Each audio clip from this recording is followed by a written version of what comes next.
Bonjour à tous et bienvenue sur gutopia.com.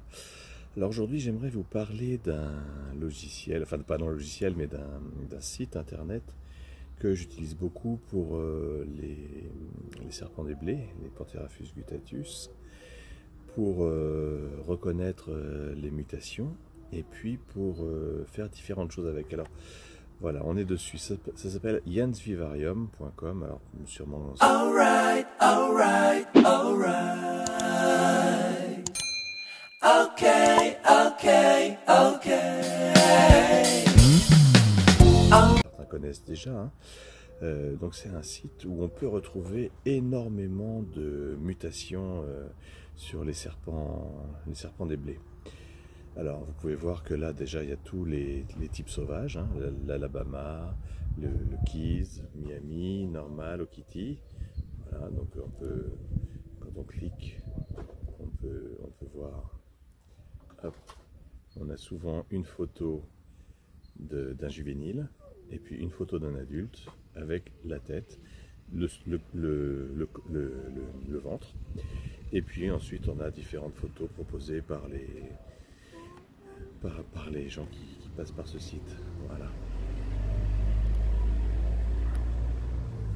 Donc on a toutes les formes sauvages, voilà, qui sont là, donc il y en a 5, hein.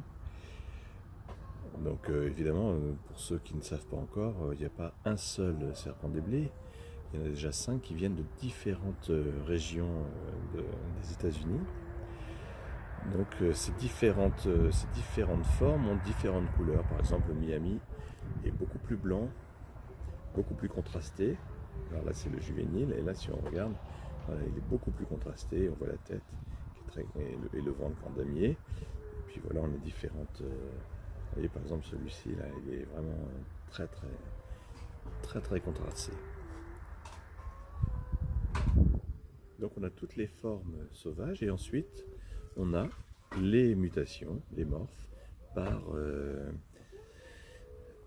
déjà par transmission génétique, donc récessive, dominante, codominante, etc. Et puis on a un seul gène, 2 gènes, 3 gènes, 4 gènes. Alors vous voyez là par exemple un seul gène. Alors à chaque fois évidemment on a ici les morphes qui interviennent, donc on a les noms et les morphes.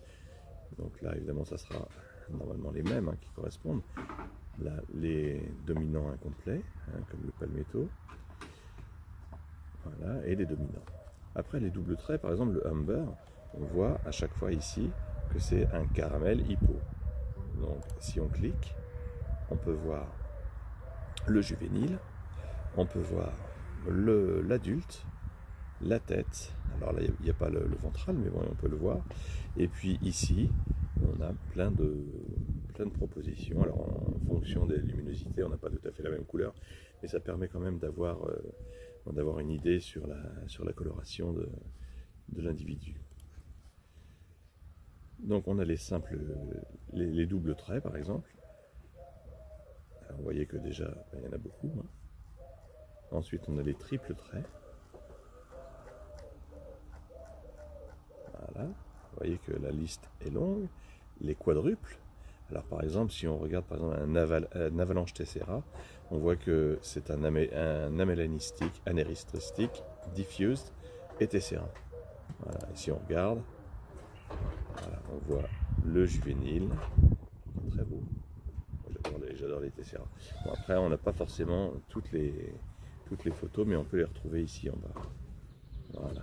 Et souvent ils donnent l'âge aussi des serpents. Mais évidemment, il y a un outil qui est beaucoup plus simple pour retrouver des mutations qui nous intéressent. On peut ici, par exemple, chercher les simples traits récessifs, incomplet dominant, dominant, les doubles, les triples, les quadruples, les six, etc. Donc on peut y aller directement, il y a même des hybrides. Et puis, par exemple, moi, ce qui m'intéresse beaucoup, c'est les tessera. Alors ici, sur ce filtre, ici, on peut filtrer les morphes. C'est-à-dire que moi, ce qui m'intéresse ici, par exemple, c'est les tessera. Donc je clique sur le tessera, je filtre et on va avoir tous les tessera en simple, en double trait, en triple trait, en quadruple, en 5 traits par exemple le Ghost Plasma Tessera. Donc on voit ici tout ce qui intervient comme morph sur le Ghost Plasma Tessera, et hop, on clique directement, donc on voit le juvénile. Alors évidemment pour des choses un peu particulières, on n'a pas forcément toutes les photos. Mais enfin c'est quand même assez complet. Quand on ne s'y retrouve pas sur les mutations, ça nous permet quand même de voir certaines mutations. Ça nous permet de voir vraiment toutes les mutations qui existent avec une mutation particulière. Donc par exemple, si on recherche, alors on va revenir en arrière, si on recherche par exemple les scaleless, alors ça met un petit peu de temps, parce que je suis dehors, alors je cherche scaleless, alors, hop, où est-il le scaleless? Voilà, scaleless, alors on peut mettre par exemple le scaleless et Tessera, c'est-à-dire qu'on peut en mettre plusieurs. Par exemple, si ce qui m'intéresse moi c'est de voir quels sont tous les scaleless Tessera, hop, je filtre et je vais avoir tous les scaleless Tessera. Voilà. Donc par exemple, si on veut voir un scaleless Blue Motley Tessera, hop, on clique dessus et voilà, tout de suite on a le juvénile. Bon, il manque bien sûr des photos, hein, ça après on peut aller les retrouver, mais ça permet déjà de voir beaucoup de choses au niveau des mutations. Voilà, donc ça c'est, je dirais, c'est voilà, c'est ce qui nous permet de retrouver des mutations qui nous intéressent ou d'en découvrir d'autres. Voilà. Mais quelque chose qui est vraiment exceptionnel, c'est le calculateur de morph. Alors si je clique dessus, voilà, on va me demander le mâle et la femelle. Par exemple, si j'ai un mâle qui est, par exemple, alors je vais essayer de prendre alors par exemple, un mâle qui est scaleless, donc c'est récessif, avec, alors je ne vais pas prendre Tessera parce que c'est dominant, je vais prendre par exemple Caramel, qui est récessif aussi, et mes parents, on va le mettre et. Voilà, donc le mâle est, qu'est-ce que j'ai dit, scaleless, et, qu'est-ce que j'ai mis, Caramel, et par exemple la femelle, je vais la mettre Caramel, et je vais la mettre et scaleless. Alors, scaleless, il est où? Voilà. Donc, et scaleless, voilà. Et puis, maintenant, je vais calculer ici, voilà, quels vont être mes résultats. Et je regarde ici, voilà. Les mâles, le mâle est scaleless et caramel, la femelle est caramel et scaleless. Et si je regarde bien, il y aura 25% de génotype normal et caramel et scaleless. Il y aura 25% de scaleless et caramel. Il y aura 25% de caramel et scaleless. Et il y aura 25% de caramel scaleless et de scaleless, enfin de caramel scaleless. Voilà. Donc ça nous permet de savoir un peu tout ce qui va pouvoir sortir d'un croisement d'un mâle et d'une femelle en serpent des blés. Et donc voilà, on peut faire comme ça, on a toutes les possibilités. Donc vous voyez, pour par exemple un mélanistique, alors là non, ça c'est un cas particulier, mais par exemple pour caramel, comme je vous montrais, alors on peut le laisser normal, donc on peut le mettre caramel, c'est-à-dire qu'il est porteur, enfin, il est caramel en génotype, en phénotype, c'est-à-dire qu'il ressort du caramel, ou il peut être caramel, c'est-à-dire qu'il peut être porteur de caramel, donc il a une coloration type sauvage, et puis il est caramel, et donc comme ça on peut faire tous les croisements qu'on veut et on peut voir tous les résultats. C'est super intéressant, ça calcule très vite et ça évite de faire ici le tableau de Punnett. Alors, pour ceux qui sont vraiment passionnés, un peu comme moi, on peut faire aussi des tableaux de Punnett.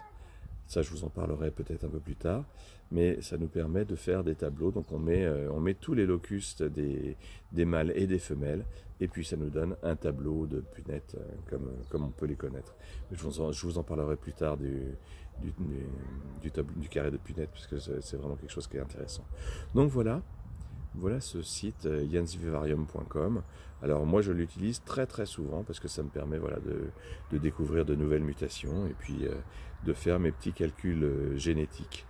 Voilà, donc le site est là, vous pouvez le reprendre hein, directement, je n'ai pas besoin de le mettre en lien. Et donc ça permet de connaître toutes les mutations, ou à peu près toutes, hein, évidemment, il n'y a pas toutes les dernières mutations, mais voilà, ça permet déjà d'avoir quand même un grand panel de serpents qui existent au niveau de toutes les mutations, et il y en a beaucoup. Hein.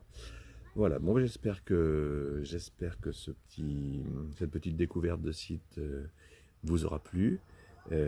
Surtout, n'oubliez pas de de vous abonner, de mettre la cloche pour être averti de nouvelles vidéos, et puis surtout le pouce bleu aussi, ça fait plaisir. N'hésitez pas à mettre des commentaires également, parce que ça m'intéresse, puis j'essaye de répondre. Pour l'instant, j'ai pas beaucoup de commentaires, donc j'essaye de répondre à tous les commentaires qui me sont envoyés. Voilà, et je crois qu'on a dépassé les 700 abonnés. Voilà, on se dirige tranquillement vers les 800. C'est bien, c'est tranquille et c'est bien. Voilà, bon, j'espère que ça vous a plu, et surtout n'oubliez pas, contre vents et marées, et surtout contre les cons, croyez en vos rêves. Salut!